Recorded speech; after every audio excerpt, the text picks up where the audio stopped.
Hello and welcome to Key Study Point. Friends, in this video we will discuss about the summary of a novel My Life as a Man by Philip Roth. American writer हैं Philip Roth, उनका novel था my life as a man जो 1974 में publish हुआ था। इसकी summary को हम डिस्कस करते हैं। काफ़ी इंटरेस्टिंग नोवेल है और बहुत सारी यूनिवर्सिटीज़ की करिकुलम का पार्ट है, तो इसकी समरी को डिटेल में डिस्कस करते हैं, तो आप वीडियो के लास्ट तक बने रहिए।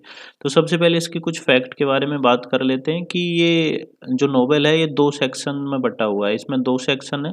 जो फर्स्ट सेक्शन है उसका नाम दिया हुआ है यूजफुल फिक्शन। सो ये पॉइंट हैं जो एग्जाम में पूछ लिए जाते हैं, तो ये पॉइंट आपको याद रखने हैं। इसमें फर्स्ट सेक्शन में जिसका नाम है यूजफुल फिक्शंस, इसमें 2 शॉर्ट स्टोरी हैं, ठीक है, जिसमें पहली का नाम है सलाद डेज और दूसरी का नाम है कोर्टिंग डिसेस्टर या सीरियस इन द 50s, ठीक है। और इसमें जो मेन कैरेक्टर है उसका नाम है नाथन जुकरमन, ठीक है। तो पहला सेक्शन का ये फैक्ट आपको याद रखने हैं, एग्जाम में पूछ लिए जाते हैं। सेकंड सेक्शन जो इस नोवेल का है उसका नाम है माई ट्रू स्टोरी, ठीक है। और इसमें ये फर्स्ट पर्सन के फॉर्म में मेमोर टाइप में लिखा गया है बाय पीटर टार्नोपोल। पीटर टार्नोपोल एक इस करेक्टर है, उसने first form narrative, first form जो नरेशन फॉर्म होती है उसमें मेमोर फॉर्म में इस सेकंड सेक्शन को लिखा है। और ये एक ज्यूज राइटर है, यानी यहूदी राइटर है।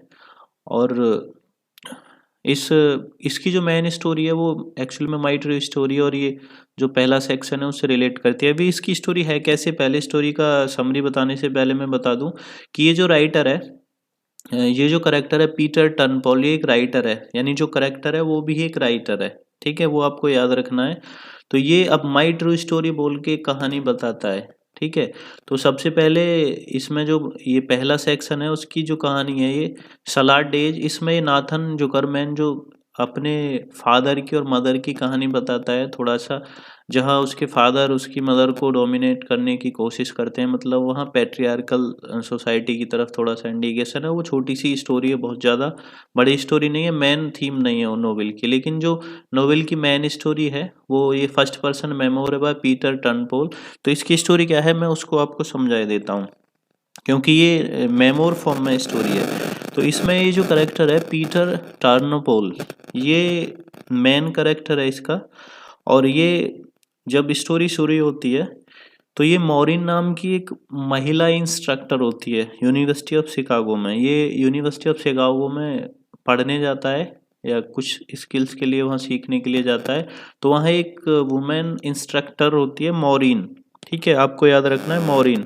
तो मॉरिन से इसकी मुलाकात होती है और मॉरिन इससे इन्फ्लुएंस्ड हो जाती है, और वहाँ इन दोनों के बीच में एक अफेक्शन क्रिएट हो जाता है।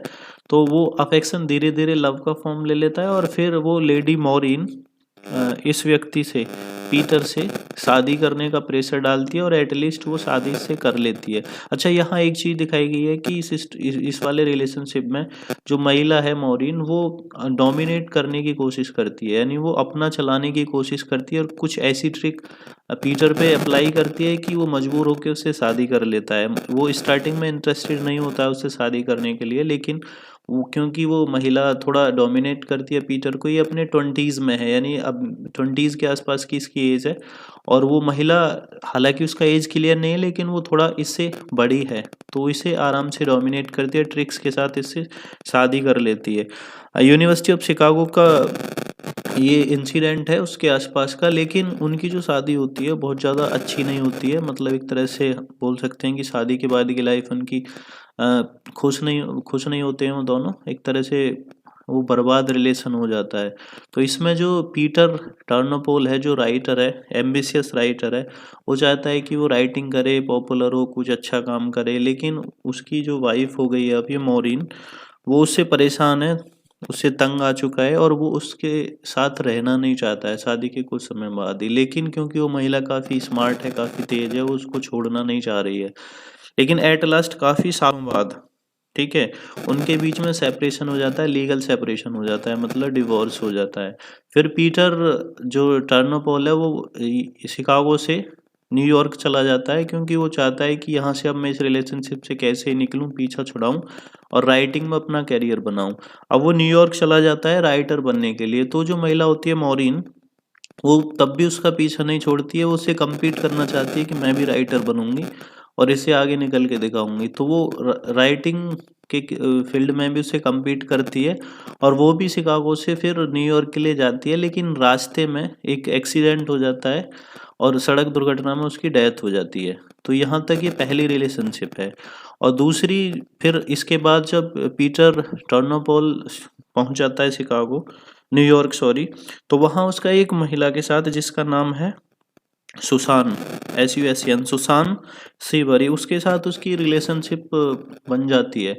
वहाँ उन दोनों की लव स्टोरी शुरू हो जाती है, सुसान की और पीटर टर्नोपोल की।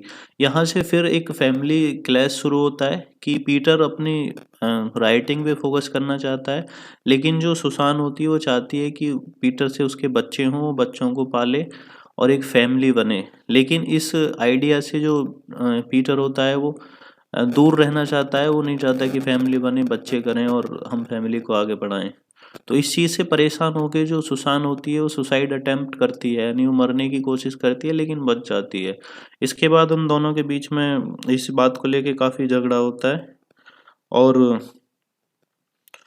वो झगड़ा इसी तरह बढ़ता रहता है। अच्छा, इसके बाद जो स्टोरी है वो आगे नहीं दिखाई गई है, मतलब इसकी स्टोरी कंप्लीट स्टोरी नहीं है, उसके बाद उस स्टोरी को मेंशन नहीं किया गया है। लेकिन इसमें एक जो बड़ी इंटरेस्टिंग पॉइंट है, इसमें कुछ ऑटोबायोग्राफिकल टच दिया गया है, क्योंकि फिलिप रोथ की जो वाइफ थी उनकी जो डेथ हुई थी वो एक एक्सीडेंट में ही हुई थी। तो कुछ लोग इसको कनेक्ट करते हैं कि कहीं ना कहीं इस वर्क में ऑटोबायोग्राफिकल टच दिया हुआ है।